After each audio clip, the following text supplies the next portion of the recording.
नमस्कार साथियों।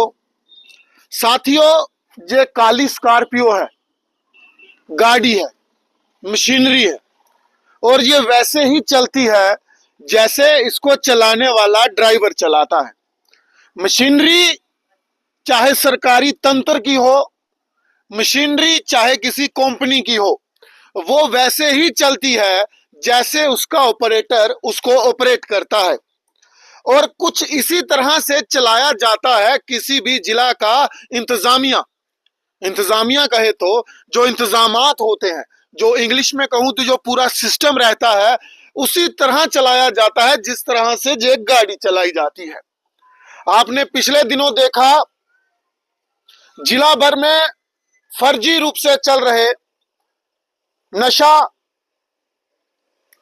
छुड़ाओ और रिहैबिलिटेशन काउंसलिंग सेंटर्स। हमने लगातार जद्दोजहद की, कुछ आंकड़े निकाले और प्रशासन मजबूर हो गया कि प्रशासन को कार्रवाई करनी पड़ी, या फिर यूं कहें कि हमारी अंधेरे वाली वीडियो ने प्रशासन को उजाले की तरफ अग्रसर कर दिया। प्रशासन नींद से जागा, प्रशासन ने हाथ पांव देखे, फिर उन हाथ पांव को हिलाया भी और कवायद शुरू हो गई। ढूंढिए ढूंढिए ढूंढिए, कहां कहां पर नशा छुड़ाओ केंद्र, कहां कहां रिहेबिलिटेशन सेंटर्स हैं। 3-4 बंदों की ड्यूटी लग गई, लिस्ट भी तैयार हो गई, कमेटी गठित हो गई और हुआ वही जो हमें लग रहा था। छापेमारी की गई, कुछ सेंटर्स पर नोटिफिकेशन के लिए या फिर यूं कहें कि नोटिस चिपका दिए गए, जवाब दीजिए, और कुछ सेंटर्स को बंद भी कर दिया गया। लेकिन इस अंतराल के बीच में 7 से 10 दिन का समय बर्बाद कर दिया, या फिर यूं कहें कि भागने के लिए उन तमाम फर्जी केंद्रों को जो फर्जी रूप से चल रहे थे, जिनके पास ए भी नहीं था, काउंसलिंग सेंटर का सी भी नहीं था, रिहैबिलिटेशन सेंटर का आर भी नहीं था, उन्हें मोहलत दी गई और उन्होंने बोरी बिस्तरा गोल किया। जो इनमेट्स थे, लगभग लगभग जो हमारा आंकड़ा हमें बताता है, 11 से 13 सेंटर्स यहां पर कुल चल रहे हैं, जिनमें से 8 से 9 सेंटर जो हैं वो टोटली भाग चुके हैं। उन्होंने अपने इनमेट्स, जिसमें लगभग 300 से ज्यादा इनमेट्स थे, वो यहां से शिफ्ट कर गए, पलायन कर गए। ये इसीलिए हुआ कि इंतजामिया को ज्यादा काम जो है वो ना करना पड़े। फिर एक दिन वो टीम निकल गई मोर्चे पर और एक सेंटर जो है वो सील कर दिया गया, एक और सील कर दिया गया, फिर एक और सील कर दिया गया। ऐसे करते करते लगभग लगभग आधा दर्जन सेंटर जो हैं वो सील कर दिए। आप भी खुश हुए कि चलो प्रशासन जागा, हम तो बेहद ज्यादा खुश हुए। हुआ क्या, सेंटर्स वो पकड़े गए जो पहले ही कानून की नजर में थे। उन पर तो कुछ हुआ ही नहीं जो कानून की नजर में थे नहीं, क्योंकि ऐसे कई सेंटर्स थे जिन पर पिछले समय के एसएसपी, पिछले समय के डीसी, पिछले समय के डीजीपी और पिछले समय के इंतजामिया के अधिकारी जा जाकर उनकी वाहवाही करते रहे। क्या उन तमाम आला अधिकारियों को यह मालूम ना हुआ कि वो एक फर्जी सेंटर में जा रहे हैं? और तो और फर्जी सेंटर्स में लोगों के बच्चों को ठीक करवाने के लिए छोड़ रहे हैं। ऐसा हुआ है, हमारे पास सबूत हैं।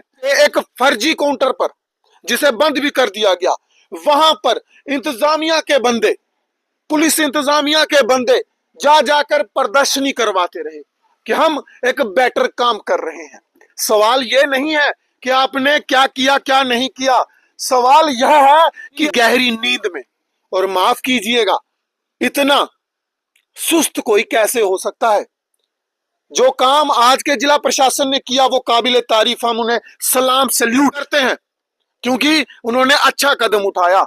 लेकिन इससे पहले क्या होता रहा? अगर वो फर्जी थे, हमने भी कहा वो फर्जी हैं, प्रशासन ने भी माना फर्जी हैं, तो वो अधिकारी क्यों जाते रहे? क्यों उन अधिकारियों ने वहां जाकर अपनी वाहवाही लूटी? क्यों? जिला प्रशासन के अधिकारियों ने वहां जाकर बड़े बड़े फोटो खींचे। और इतना ही नहीं, सीएमओ देन उस टाइम के सीएमओ वो वहां पर जा जाके उनके चेयर टेबल्स के बैठ बैठ के डिस्कशन करते रहे। ड्रग कंट्रोल जो ऑफिस है, उनके बड़े बड़े अधिकारी वहां पर जाकर उनसे सलाह करते रहे, मशवरे करते रहे, लेकिन कोई जागा नहीं। इंतजार हो रहा था कोई मर जाए, कोई और मर जाए, फिर उसके बाद फिर से वाहवाही लूटने के लिए। लेकिन अब आता हूं कागजी मुद्दों पर। कागजी मुद्दे कहते हैं 2023 में मेंटल हेल्थ कमेटी, एक नोटिफिकेशन जारी हुआ हेल्थ और मेडिकल एजुकेशन जम्मू कश्मीर द्वारा। उन्होंने कुछ पूरी कमेटी जो है वो काफी लंबे समय की, एक 2023 की बड़ी लंबी चौड़ी फेयर लिस्ट उन्होंने बनाई और वहां पर डाल दिया गया कि जैसे ही ये जम्मू कश्मीर के गैजेट में प्रकाशित की जाएगी, मेंटल हेल्थ कमेटी काम करना शुरू कर देगी। अब लड़ाई पड़ चुकी है। रिहैबिलिटेशन सेंटर्स क्या होते हैं, काउंसलिंग सेंटर्स क्या होते हैं और क्लिनिकल इस्टेब्लिशमेंट क्या होती है, ये समझ नहीं आ रहा लोगों को। जो सेंटर्स, जिन्होंने ड्रग डी एडिक्शन सेंटर खोले हैं, वहां पे क्या चल रहा है? मान लीजिए मैं नशे से ग्रस्त हूं, मुझे वहां दवाई लेनी है, मैं जाता हूं, आधार कार्ड देता हूं, 200 300 400 देता हूं और मुझे उस दवाई का, जो कि एक सुपरविजन में खानी है, वो पूरा पत्ता मेरी जेब में डाल दिया जाता है। कोई पूछने वाला नहीं है, कोई हिसाब मांगने वाला नहीं है। अब अंत में मैं सिर्फ इतना कहना चाहूंगा कि जिला इंतजामिया ने जो टीम बनाई है, जिन्होंने लगभग 1 दर्जन भर ऐसे केंद्रों की शिनाख्त करी, जो जानकारी हमें उस कमेटी के चेयरमैन से दी गई, और उसके बाद लगभग आधा दर्जन के आसपास केंद्र जो सील किए गए, वो तो अच्छा काम है। लेकिन उन अफसरों पर क्या कार्रवाई की जाएगी जो इन केंद्रों की हौसला अफजाई करते रहे, जिन्होंने इन केंद्रों के माध्यम से अपनी वाहवाही लूटी, जिन्होंने उन केंद्रों को धोखे में रखा। क्योंकि अगर वो अफसर चाहते, इस पूरे काम को स्ट्रीमलाइन कर सकते थे। अगर मेरी ड्यूटी है आपको तथ्य पहुंचाने की, तो अगर हम अच्छे कार्य कर रहे हैं तो हमारा ये दायित्व भी बनता है कि हम तमाम सेंटर्स जो जहां चल रहे हैं उन्हें प्रॉपर गाइड करते। जब वाहवाही लूटी कि हमने नशा छुड़ाव केंद्र में युवाओं को ठीक करवाया, भर्ती करवाया, तो भाई आपने इस चीज को क्यों नहीं जांचा? क्या वाकई में वो रूल्स और रेगुलेशंस के साथ चल रहे हैं या फर्जी चल रहे हैं?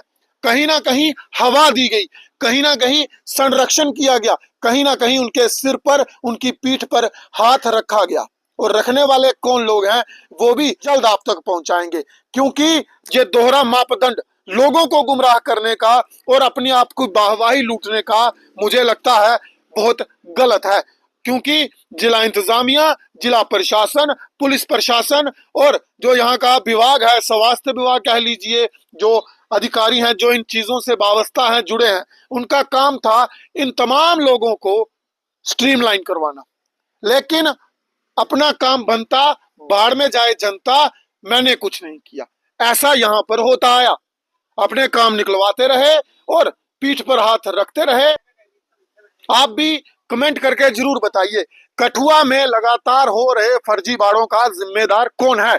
आखिर किसके संरक्षण पर ये खेल पिछले लंबे समय से, लगभग 6 साल से अधिक का समय ये खेल चलता रहा।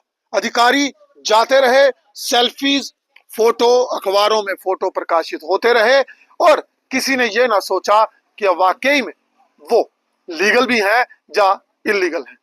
आप लोग कमेंट के जरिए जरूर बताइएगा। हम इंतजार करेंगे कि प्रशासन इस वीडियो के बाद क्या कार्रवाई जो है वो करेगा और किस तरह से स्ट्रीमलाइन प्रोसेस में जो है वो नया कदम उठाएगा। बहुत जल्द और अपडेट लेकर हाजिर होंगे। आप देखते रहें रियासतनामा। धन्यवाद।